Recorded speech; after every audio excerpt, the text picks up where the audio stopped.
अपने पसंदीदा शो के फुल एपिसोड देखने के लिए अभी डाउनलोड करें दंगल प्ले ऐप। कार्येषु मन्त्री कर्मेषु दासी भोजेषु माता शयनेषु नन्दा धननुकूल क्षमा धारित्री सद्गुणयुक्ता प्रिया धर्मपत्नी।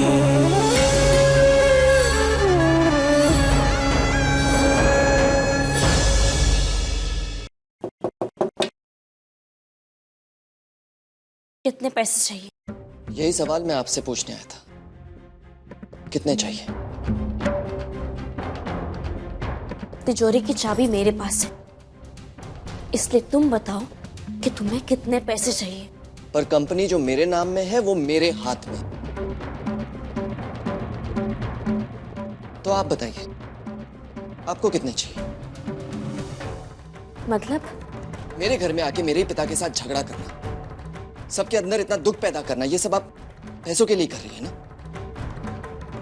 10 साल पहले आप जब ये घर छोड़ के गई थी तो मुझे समझ में नहीं आया था कि आप क्यों गई थी। मुझे नहीं पता था कि मेरी माँ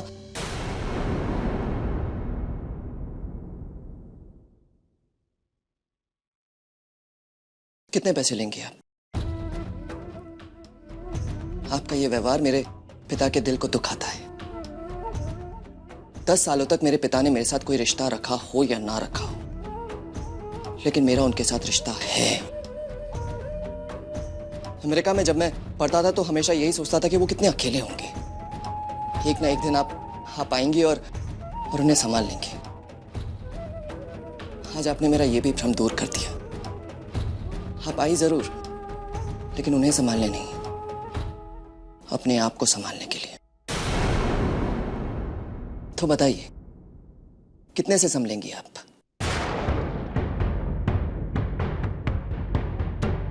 ये देखिए, ये देखिए, ये कंपनीज, ये सब कुछ मेरे नाम पे। इसे दे देने के बाद मेरे पास 1 रुपया भी नहीं बचेगा, वो चलेगा मुझे। लेकिन एक आश्वासन आपको मुझे देना पड़ेगा कि इसके बाद आप मेरे पिता का दिल नहीं दुखाएंगे। वो बहुत अकेले हैं। उन्होंने सबके साथ रिश्ता तोड़ दिया क्योंकि उन्हें डर है कि कोई उन्हें धोखा ना दे दे। और जिसके लिए उन्होंने सबके साथ रिश्ता तोड़ दिया, आज उसी ने उनका दिल तोड़ दिया। और मत दुख दीजिए उन्हें। आप ये पैसे लीजिए और चली जाइए यहां से। कम से कम उन्हें इस भ्रम के साथ जी लेने दीजिए कि आपको पैसों की जरूरत नहीं थी, इसीलिए आप चली गई यहां से। इस गम के साथ जी लेंगे वो, पर घृणा के साथ नहीं। आप मेरा सब कुछ ले लीजिए, लेकिन मेरे पिता की खुशियां मुझे वापस कर दीजिए। हाथ जोड़ता हूं आपके सामने, प्लीज। नहीं जाऊंगी मैं यहाँ से। तुम्हारे पिता के पास बहुत कुछ है, वो सब कुछ लेकर जाऊंगी मैं। जब तक मेरा काम पूरा नहीं हो जाता मैं कहीं नहीं जाने वाली। सुना तुमने? मैं कहीं नहीं जाऊंगी तब तक। आप इतना गिर जाएंगी ये मैंने कभी सोचा नहीं था। पहले आपके सामने नजरें झुकाता था आदर से, लेकिन आज शर्म से सर झुकता है क्योंकि शर्मिंदगी महसूस होती है कि एक वक्त था मैं आपको मां बुलाता था।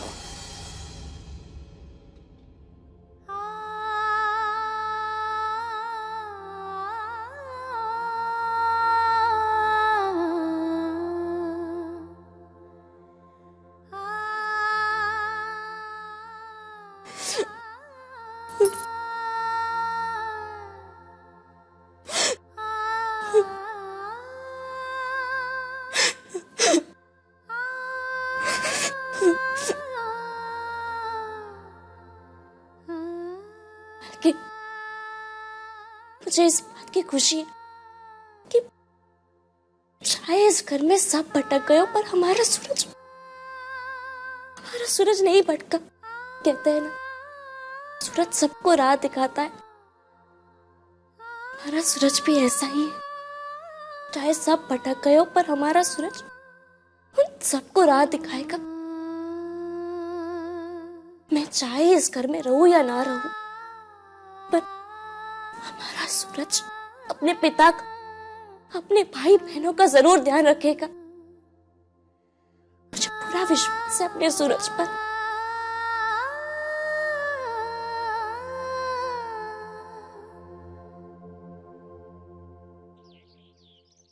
कम कम फास्ट फास्ट। हाँ हाय। अरे आप यहाँ हाँ जॉगिंग। जॉगिंग यहाँ? हाँ क्यों, यहाँ कोई पार्क है? नहीं कोई जॉगिंग ट्रैक है? नहीं कोई ऐसा क्लब है जहाँ मैं जॉग कर सकता हूँ? नहीं। नहीं ना, तो यही जॉग करनी पड़ेगी ना। यू नो कितनी बार जॉग करते हुए मुझे ऐसा लगा कि मेरे पैर में कीचड़ है, लेकिन देखने के बाद मुझे पता चला कि वो कीचड़ नहीं, वो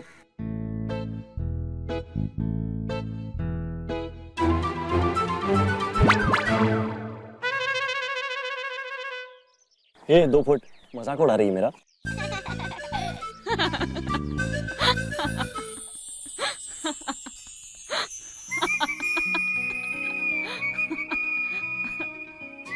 You know what? तुम हंसते बहुत अच्छा हो। अरे मुझे तो ऑफिस जाना है, मैं जाती हूँ। अरे एक मिनट, अरे अरे सुनो, अरे एक मिनट,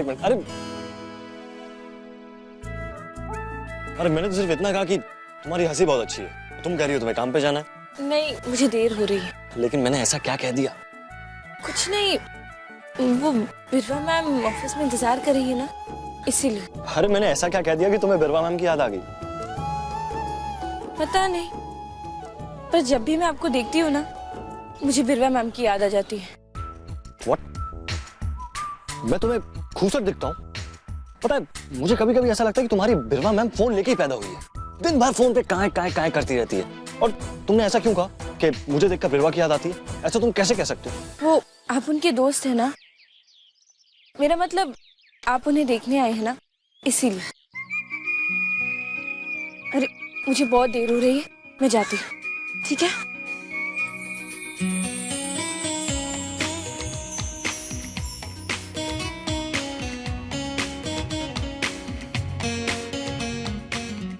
मुझे देख के उसे बिरवा की याद आती है। ओह गॉड, पर कुछ भी कहो, इसकी हंसी बहुत अच्छी है।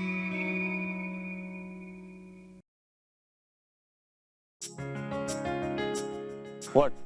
अब चले, वरना तो ढूंढते ही रह जाओगे। चल मेरी माँ।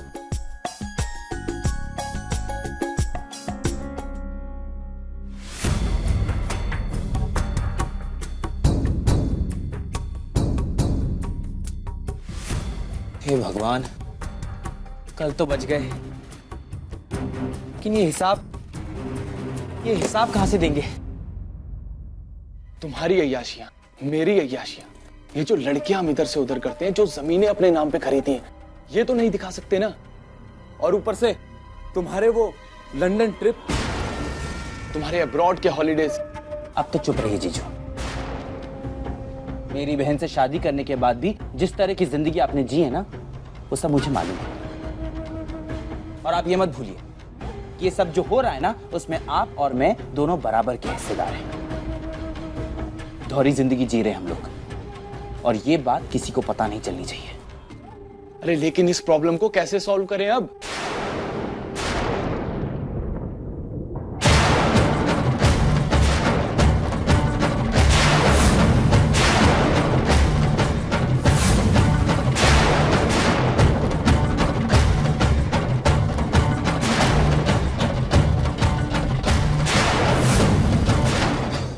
ये क्या प्रॉब्लम के बारे में बात कर रहे हो?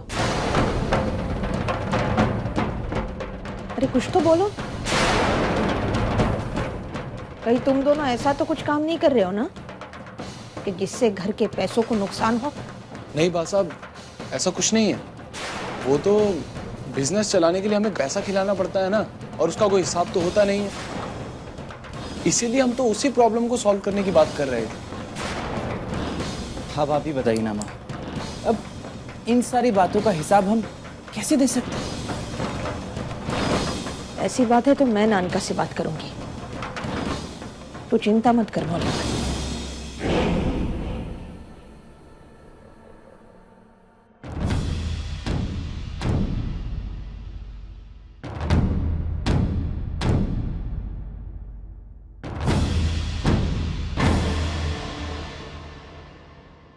अभी तो बात संभल गई जीजू, लेकिन मामा को समझाना इतना आसान नहीं होगा। ऊपर से वो संतू भी तो है ना, बीच में टांग अड़ाने के लिए। शांति से हमारी जिंदगी चल रही थी, ना जाने ये संतो बीच में कहां से आ गई।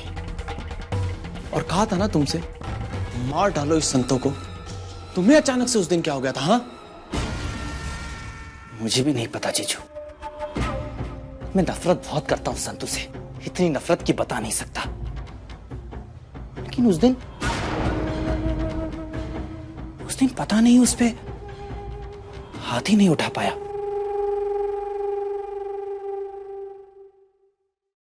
મને તો સમજણ નથી પડતી कि अधिक क्रोध मुझे किस पर है। उस महिला पर जिसने मेरे सामने ये प्रश्न उठाया कि अपने संतान पर, जिनसे मुझे उचित उत्तर की अपेक्षा थी, पर सबके सब चुप रहे। ये रिश्ते, नाते, संबंध मनुष्य को दुविधा में डाल देते हैं। सारू थयो कि मैंने अपने हर संबंध से मुंह मोड़ लिया। तूने मुंह मोड़ लिया इसीलिए तो सब ये हुआ है। एक पिता का अधिकार और जिम्मेवारी होती है बच्चे को सवाल करना, हिसाब लेने का मतलब सिर्फ पैसे से नहीं, लेकिन जानना कि बच्चा किस तरह से जिंदगी जीता है। तूने तो कभी पूछने का प्रयत्न ही नहीं किया, ना बच्चों ने तुझे जवाब दिया है। आज इतने सालों के बाद संतू वापस आई तो कम से कम इतना तो हुआ। बेटा,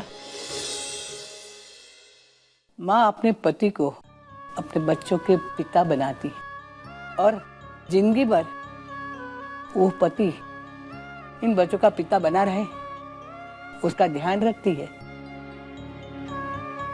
संतू तेरी पत्नी हो या ना हो, तू उसे माने या न माने, तो एक बात तो जरूर है, तुझमें एक एहसास तो जगा दिया जो तेरे में होना चाहिए। एक पिता का एहसास और एक पिता की भावना। कैसी भावना? कौन सी भावना? 10 वर्ष से मैं ये दुविधा में हूं कि वो संतू जिसने ये घर में आकर इस घर को बांधा, मेरे परिवार को बांधा, मेरे संतान को बांधा, मेरे संतान को स्नेह दिया, उनकी मां बनी, उसके साथ मैंने संबंध तोड़ के उचित किया कि अनुचित? और ये घर में आने के बाद उसने जो किया ना, उसने स्वयं मेरे प्रश्न का उत्तर दिया है, मेरी दुविधा का समाधान किया है कि उसके साथ संबंध तोड़ के बरोबर किया मैं। ये बार वो मेरे बच्चों की ढाल बन के नहीं, पर तलवार बन के आई है। હવે भावना नहीं बा, उसके विरुद्ध जाऊंगा मैं, क्योंकि अपनी संतान को बचाने के लिए मुझे उनके सामने उनकी ढाल बननी पड़ेगी। करिश्मा, तू जो जे मैं करूंगा, पर एक बात हो,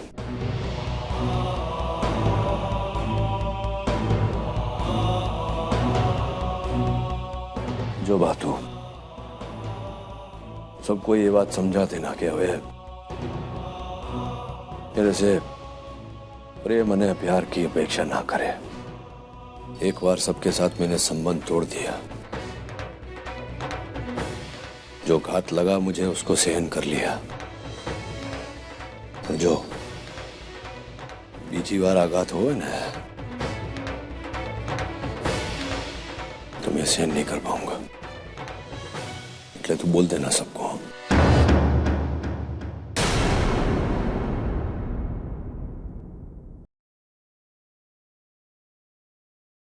अच्छा हुआ हितेन की कल रात को ही तुमने संतू को सारा हिसाब दे दिया।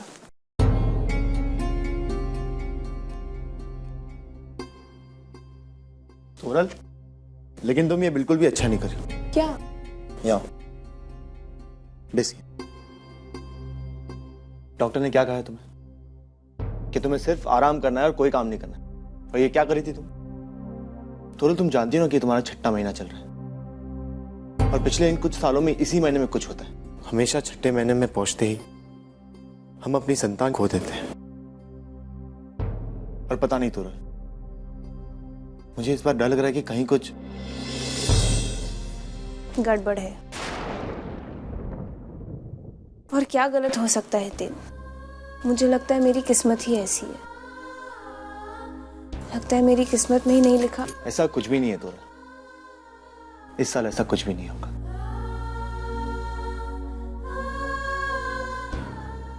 मैं जानता हूं कि इस साल हमारी संतान जरूर आएगी। हितेन भाई, तोरल भाभी के लिए सूप। डॉक्टर साहब ने जो जड़ी बूटी वाली दवाई कही थी ना, वही डाल के बनाया है। हाँ,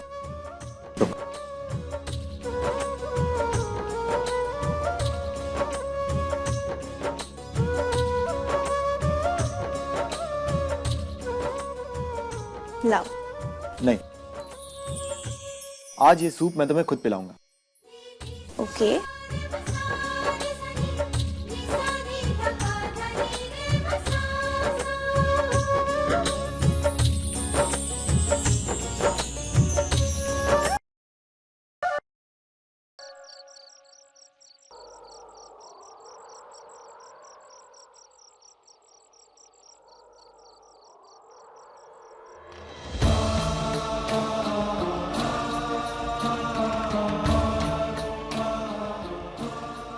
आज मैं अपने आप को फिर एक बार उसी मोह माया के जाल में जाता हुआ देख रहा हूं।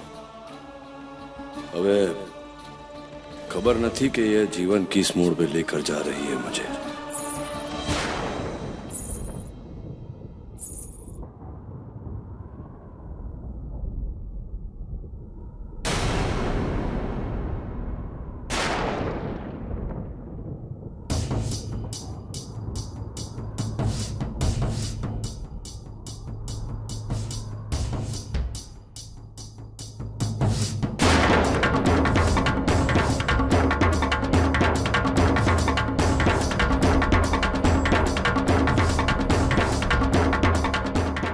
मैंने तुझे यहां आने से ना पाड़ी थी ने, कुछ शुकाम भी तो चल जा। मैं चली जाऊंगी, पर मैं आपके लिए चाय लाई थी।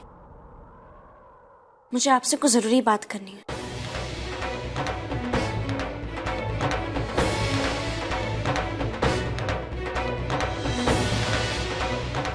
मेरे से बात करने के लिए मेरी सेवा करने की आवश्यकता नहीं है, समझी? चलो वे बोल, शू चाहिए तने, क्या चाहिए तुझे?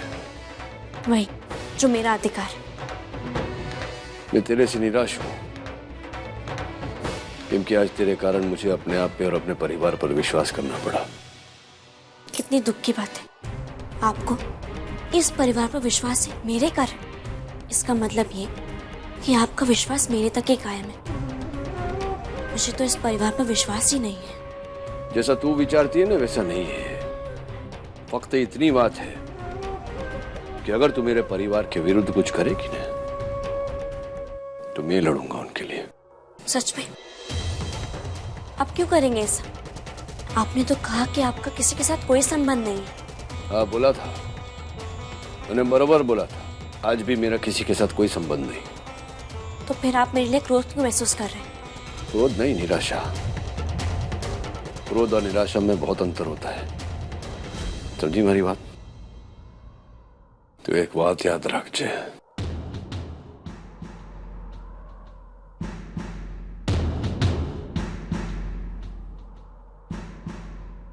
तू चाहे जितना प्रयत्न कर ले वे,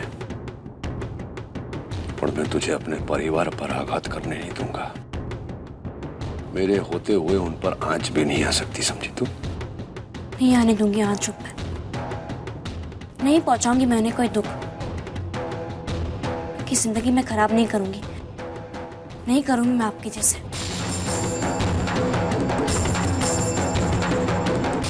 चाहे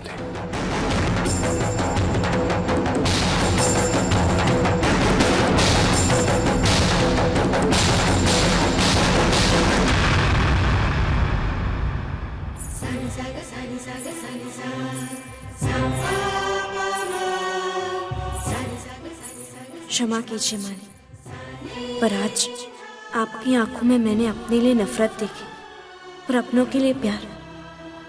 मेरे लिए इतना ही काफी है।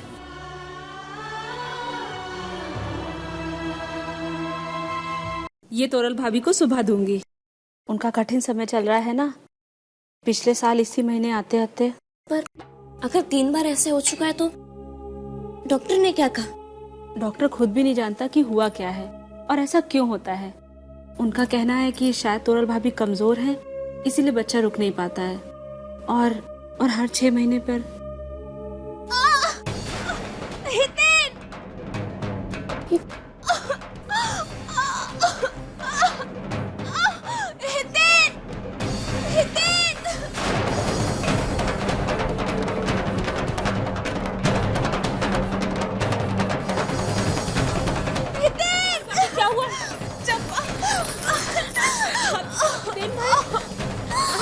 आप संभालिए अपने आप को, मैं हितेन भाई को बुलाती हूँ।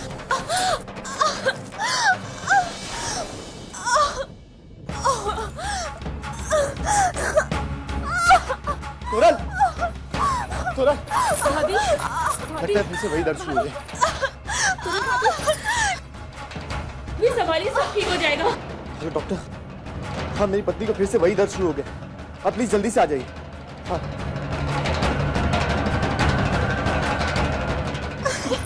उसने मैं लेटा दिया।